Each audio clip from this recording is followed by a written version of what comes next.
Hello and welcome to Dialogue. Entering the second year of the Ukraine war, we are still not able to see any light at the end of the tunnel. And the EU leaders recently agreed on security commitments to Ukraine for as long as it takes. So how will the EU stance affect the prolonged conflict? How has the continent been affected by the war so far? And can enhanced cooperation between Europe and China mitigate the secondary effects of the war? To discuss these issues and more, I'm glad to be joined by Pascal Boniface, Director of the French Institute for International and Strategic Affairs. That's our topic. I'm Xu Qianduo.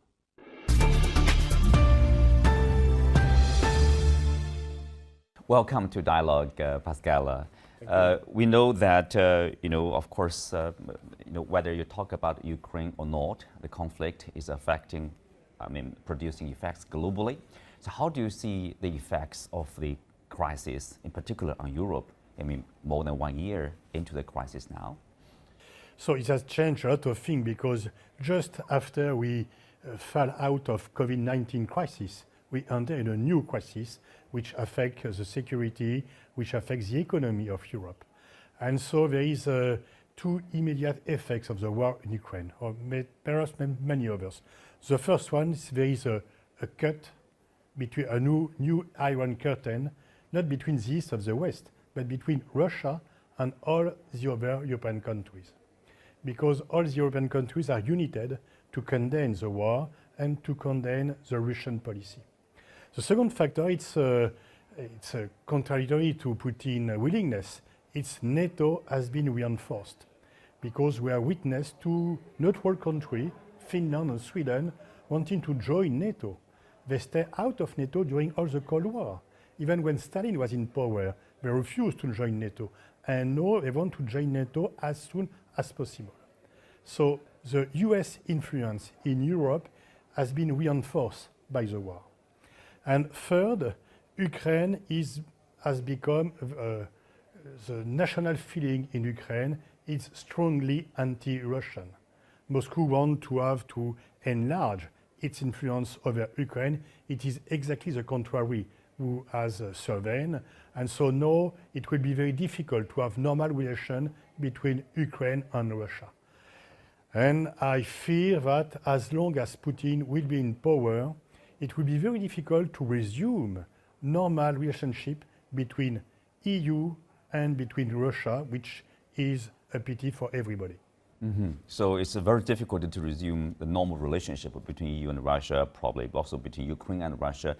But I think, people would ask the question, what's the final scenario? What's the final political solution? Is there a political solution at the end of the day between Ukraine and Russia here?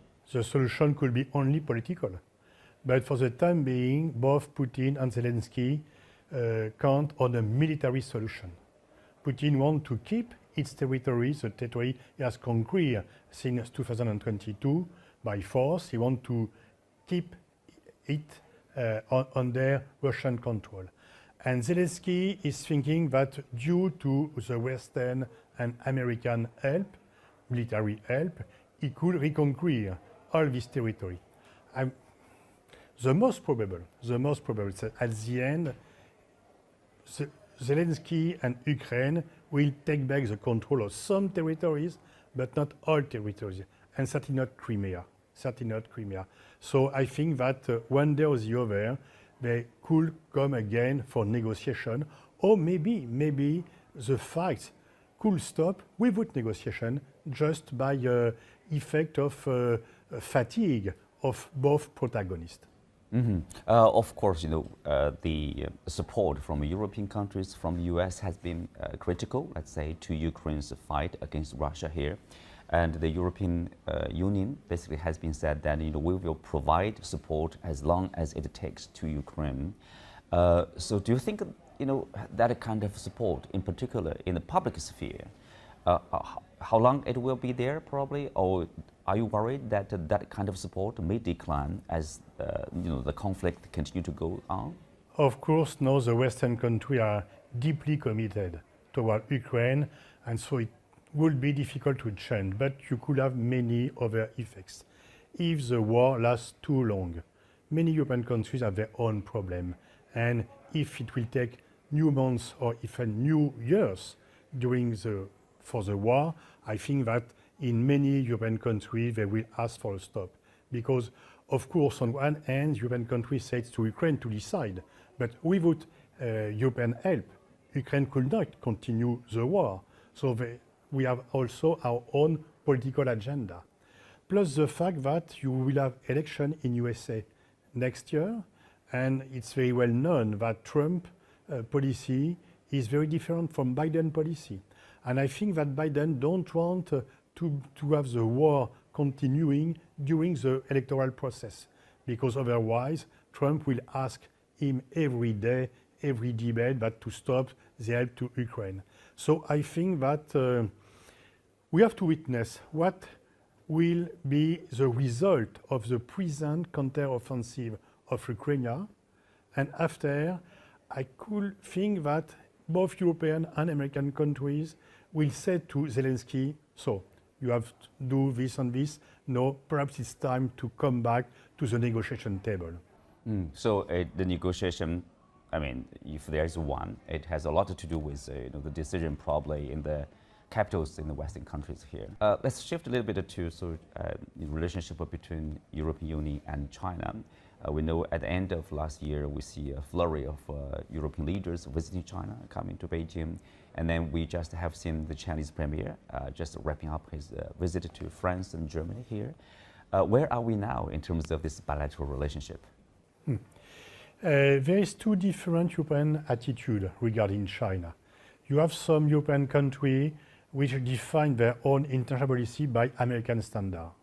And as you know very well, for US, there is strong pressure from US to make not an anti-Chinese coalition, but more or less to say we have a division between the axis of democracy and the axis of authoritarian regime.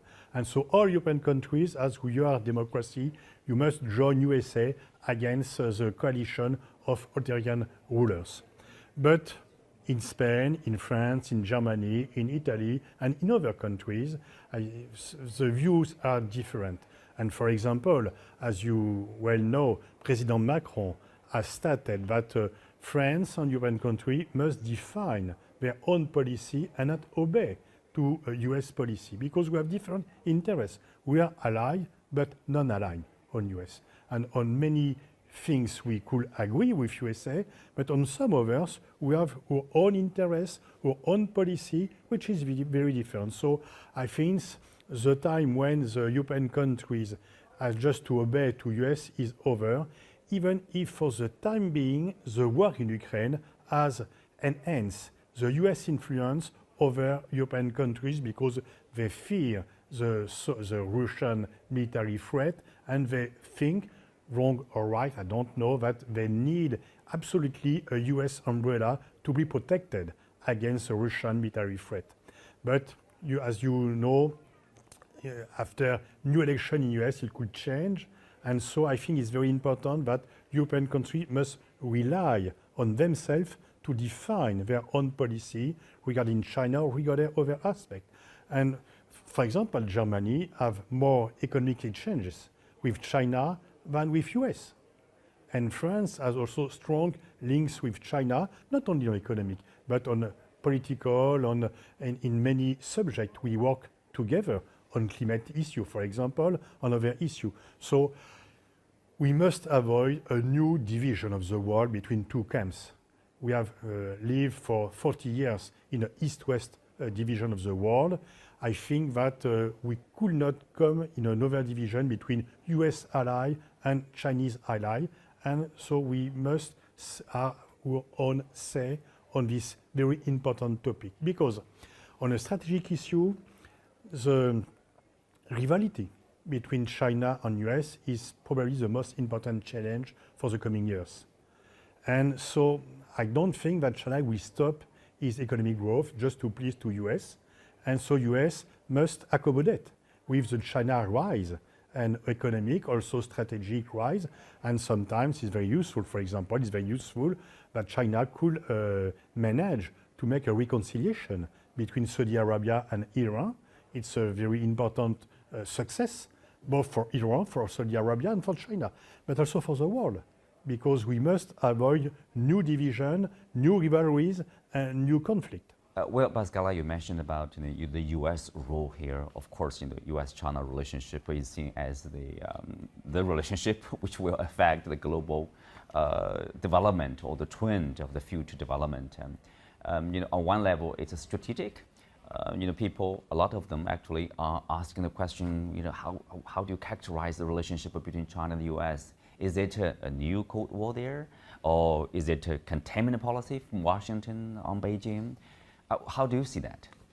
It's just a new Cold War. Sometimes the words are the words of the Cold War, but China is not at the head of a large camp like Soviet Union was, and U.S. are not in front of a large coalition because only few countries are following U.S. in this confrontation with China. So it's a different story, but it's still two main powers who oppose to each other.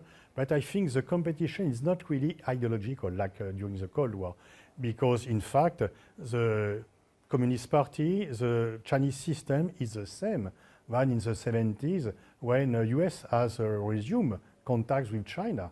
So what is that change? It's not your system. Of course the systems are different, but which has changed is your economic growth, because China was only 10% of your GDP in 2001 when China joined the WTO, and now it's 75% of US GDP. That's the main reason of the confrontation between China and US. It's not the economic, it's not the political system, because you have not changed our political system since the 90s, since the 70s, so it's another thing. And when the wise man shows the moon, the dumb look at the finger. So when US are saying that the opposition is an opposition of political system, it's true that you have two different systems, but the main reason of the rivalry is not there. It's the economy, it's maybe technology too. Here, of course, it comes this question of so-called decoupling or de-risking. For example, China, European Union. On the European Union side, there's a draft policy about basically to de-risk in terms of business cooperation with the Chinese side, inbound investment screening and outbound investment to China screening, and of course transfer of technologies here. So do we have a clear definition? What are the specific risks? It's impossible to cut the economic relationship both between US and China and between European Union and China. It's just impossible. It's not only the Ukrainian war, it's also the COVID-19. When all the territories are cut from the others, you need to have something in your own soil, not everything, but some essential products. So that's the thing is at stake. And we have in France another problem. We have a huge commercial deficit, trade exchange deficit with China. And so we have to work on it because it's an economic problem for France. So it's to think about reducing our deficit regarding the Chinese trade balance. Okay, in terms of the French case, of course, it's more clearer, it's really about reducing the deficit, the trade deficit. What about the talk of reducing dependency? Is there a risk of overdoing it? In a sense, we are, there's a mutual dependency, right? China relying on for example, European market, the US market. Of course, US is also sort of relying on China for export of some stuff they need. The same is true for European countries. But the concern is from the Chinese side, whether that will be overdone, reduce the dependence on the Chinese side, limiting lead to more limit on business corporations. So we are in a world which is interdependent, and it's just impossible to cut. And every country wants to protect its own economic interest and to have on his own soil some limited national products. But I think that it's globalization, and we could come back to a pre-globalization situation. And if we are cutting economic links with China, we will have a big inflation in Europe. And so I think we have to think twice on that. And so we have to, once again, for France, it's a very specific issue of the trade balance, which is very important. It's not only China, but it's also the energy and so on. But China is a very big post for the deficit, and to be able to have on our own soil some limited production which are essential, for example, for medicine and for the national sovereignty. National sovereignty, yes. Of course, the Chinese premier, during his stop actually in France and Germany, he said that the biggest risk is the lack of cooperation, and the biggest hidden security danger is the lack of development. It does make sense, like if there's a say slowdown of economy, there will be problems. We need to have development and protected climate together. So we need a new form of development, a development which is able not to attack the climate, not to degrade anymore the climate, and to have a durable, sustainable development. It's the main challenge. For example, look in African countries, we need to develop these countries to avoid many crises, political, strategic, migration, and so on. And that's some subject when Europe and China could work together. It's very important. And also to find a solution to have a sustainable development. We could find together new solution. And it's not the one against the other, because our interest is common in this field. Mm-hmm. You mentioned about U.S. rule actually. Let's say it. The pressure on some European countries to distance themselves from China. Citing these ideological differences in a socialist country, capitalist country, different political systems. We mentioned that. Of course, the U.S. pursued, at least in the past, they talked about decoupling from China. Now they say, it's a de-risking. We want to reduce risks. It's kind of similar to their European practice. Do you think that's different? They are the same in terms of de-risking from China? I can see Apple, Boeing, and Amazon and Walmart decoupling their economy, their system from China. So you have a mutual dependency between China and US. And look, when Trump wants to put some important taxes on Chinese product, the main opposition came from US producer, because they will be in peril, in trouble, if the China's component will be more expensive than before. So I think we could separate not the economy, but slogan and reality. And the slogan is to de-risking, decoupling, but the reality is a mutual dependence, because China need to have an access to American market, and the USA need to have a Chinese import to lower inflation and to be able to give some products to the citizen, because there's a lot of things they could not produce anymore. And some Apple and Boeing are very eager to have access to Chinese market for their own satisfaction. Mm-hmm. Well, indeed, even some senior U.S. officials like Janet Yellen, Treasury Secretary, and I think Trade Representative Catherine Tai, talked about decoupling from China would be mutually disastrous. But still, we are seeing the U.S. It has been increasing its tech war, for example. Basically listing Chinese companies under its so-called entity list, imposing them on sanctions and limit of exports. There's reports that they are going to further limit the export of chips to the Chinese market.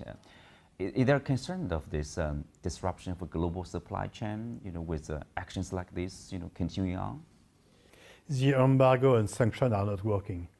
Embargo and sanction could only develop national production in countries which are designed by sanctions and embargo. So you will develop your own semiconductors very soon. And so if US continue to impose sanctions to other countries, the role of the dollar as an international currency will be in threat. So I think that it's the time when some country could sanction others. It's not the future of trade, it's not the future. And so even if you have some difficulties for chips and so on for some years, so on the long run, you will benefit from other supply chains, over your own national production. And so now your numeric society are on the same level than American numeric society. the so-called BATX are as powerful as the GAFAM. So there is no more domination on technology by US to other countries. Right, of course, and also adding to that is the rise of the Chinese EVs, electric vehicles, with the battery, with multiple producers, developing fast in terms of brand, in terms of technologies. Now U.S. is building, sort of a wall with this, what do you call it, like Inflation Reduction Act. Actually, it's about the subsidizing locally produced vehicles. Otherwise, there will be no subsidy. So it's like a war against the import of Chinese cars, Chinese vehicles. You think that will work? That will help the U.S. with the EVs? It's a major concern for EU as well. And when Macron and when European leaders came, and when Mr. von der Leyen came to Washington, they asked to not to put into danger, into threat the EU industry. And so it's a US protectionism, new US protectionism. And so we must protect our own interest. And sometimes it's USA, we are allied, but with this economic decision, they put into threat our industry, our national industry, and so we could not accept that. We could not accept to be under this kind of threat, as well as when they put into action their extraterritorial legislation. It's really unacceptable. And so they could not say in the same time, we are allied, and we will punish you, and we will try to destroy your economy or to fine your enterprise if we don't obey to US legislation. Let's change a little bit to this real politics again here in terms of China, US, or the global issue. There's a challenge here in the Taiwan escalation, let's say, sometimes the tension. President Macron suggested Europe had no interest in an acceleration of the crisis over Taiwan and should pursue a strategy independent of both Washington and Beijing. How likely is the EU pursuing an independent strategy, independent of Washington as well as Beijing? You have a dividing line between Atlantist European country and autonomous European country. And so if you look at, for example, Baltic states and Poland, whatever Washington will decide, they will be agree with Washington. Not because they have their own choice, but they feel very dependent on Washington for their own security. So if tomorrow Washington say China is our best friend, Poland and Baltic states will say China is our best friend. But if Washington say China is a rival, Poland and Baltic states will say China is our rival.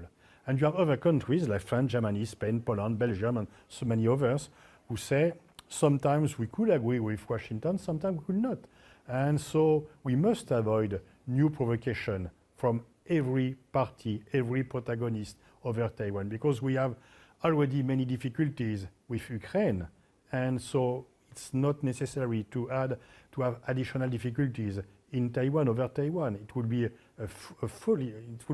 foolish to have a crisis over Taiwan, and it could start a third world war. Nobody wants to have that, so it could be the destruction of the planet. So sometimes if you define another countries as a foe every day, it will become a foe, and we must avoid that.